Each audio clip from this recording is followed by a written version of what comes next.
Olha só, antes de começar, eu fiquei de ver para vocês o texto do Otávio, tá aqui. O nome do pai no tratamento da histeria. Era uma revista, eu acho.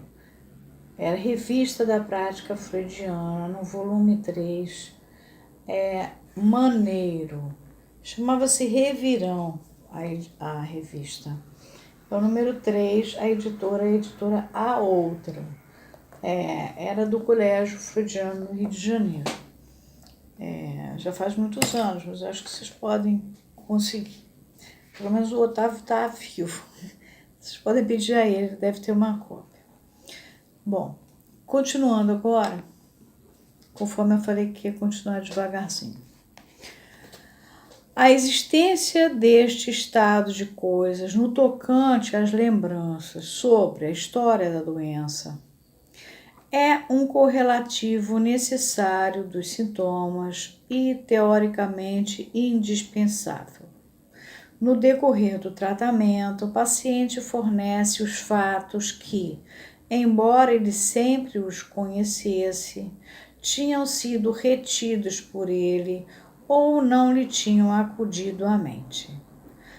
As paramnésias se revelam insustentáveis, sendo preenchidas as lacunas de sua memória. Só quando o tratamento se aproxima de seu termo, quer dizer, de seu final, é que temos diante de nós uma história clínica inteligível, consistente e íntegra. Considerando que o objetivo prático do tratamento é remover todos os sintomas possíveis e substituí-los por pensamentos conscientes, podemos considerar como segundo objetivo teórico reparar todos os danos à memória do paciente. Esses dois objetivos são coincidentes. Quando se alcança um, alcança-se o outro. Se você chega na consciência, você traz a memória junto. Isso ele já mostrou lá no capítulo 7 da interpretação dos sonhos. E o mesmo caminho conduz a ambos. Olha aqui, gente, a gente está na pré-história da psicanálise. Tem que entender isso. Não é assim mais que se trabalha nem que se pensa. Mas isso aqui são os alicerces. É como se eu falasse assim, olha, eu decorei aqui esse apartamento, mas o prédio, ele tem as colunas de sustentação dele, tá? Eu estou dando para vocês, são as colunas de sustentação. Tem gente que gosta, fala lacanês, por exemplo, a turma do lacanês que eu vivo me divertindo aqui, me aborrecendo ao mesmo tempo. Porque eles só querem fazer decoração. Mas eles, alicerce, que bobagem. Não, peraí. Se você vai ser um analista que vai fazer análise nos outros, não precisa saber tanto. Mas se você pretende ensinar, fazer gente ser analista, você tem que conhecer os alicerces da ciência que fundamentou, né? Tudo isso que você está fazendo hoje. Nasceu como? Não brotou do nada.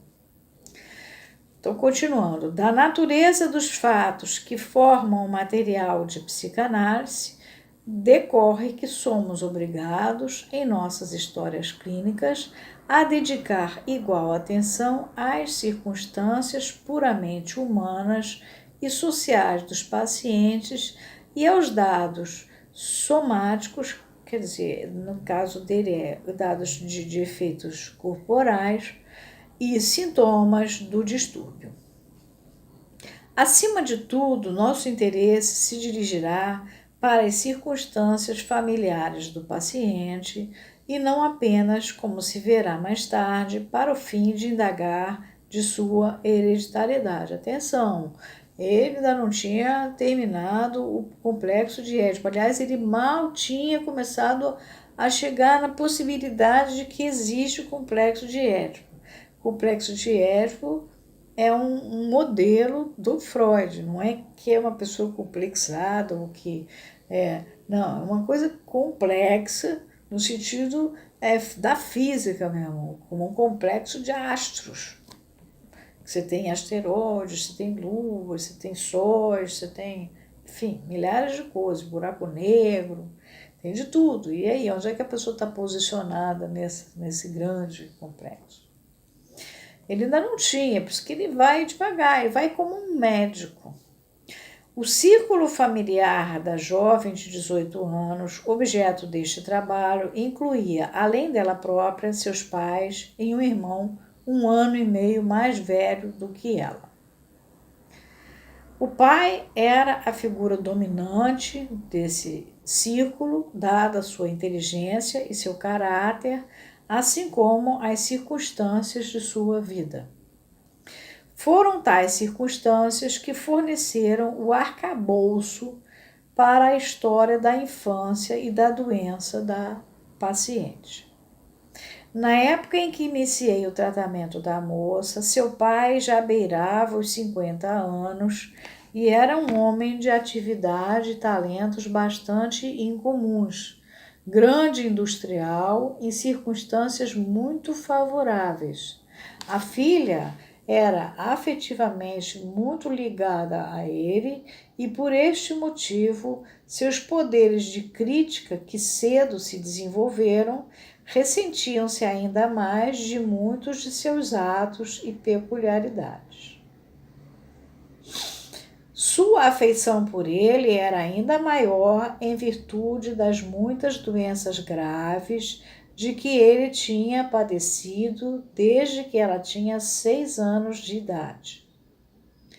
Nessa época, ele ficara tuberculoso e a família, consequentemente, mudara-se para uma pequena cidade de bom clima, situada numa de nossas províncias do sul. Os tuberculosos iam para lugares mais frios para respirar o ar, né? Ali seus pulmões rapidamente melhoraram, mas em virtude das precauções que ainda eram consideradas necessárias, pais e filhos continuaram nos 10 anos seguintes a residir principalmente naquele local que chamarei de B, assim.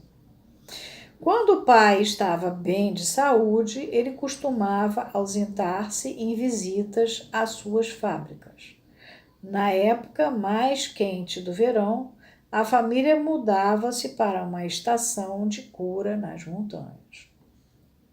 Quando a moça tinha cerca de 10 anos, o pai teve de submeter-se a tratamento em quarto escuro em virtude do descolamento de uma retina. Em consequência desta infelicidade, sua visão ficou permanentemente prejudicada. A doença mais grave ocorreu cerca de 2 anos mais tarde. Assumiu ela a forma de uma crise convulsional, seguida de sintomas de paralisia e ligeiras perturbações mentais. Um amigo dele, que desempenha na história um papel que veremos mais adiante, na página 27, número 3, convenceu, quando seu estado mal tinha melhorado, a viajar para Viena com seu médico e consultar-se comigo. Hesitei durante algum tempo sobre se não devia considerar o caso como de Tabes, outra vez, mas finalmente decidi-me por um diagnóstico de doença vascular difusa e, como o paciente admitiu ter tido uma infecção específica antes de seu casamento, receitei-lhe um tratamento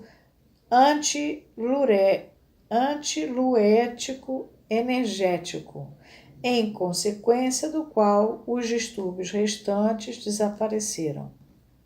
Foi, sem dúvida, em virtude desta minha feliz intervenção, que 4 anos mais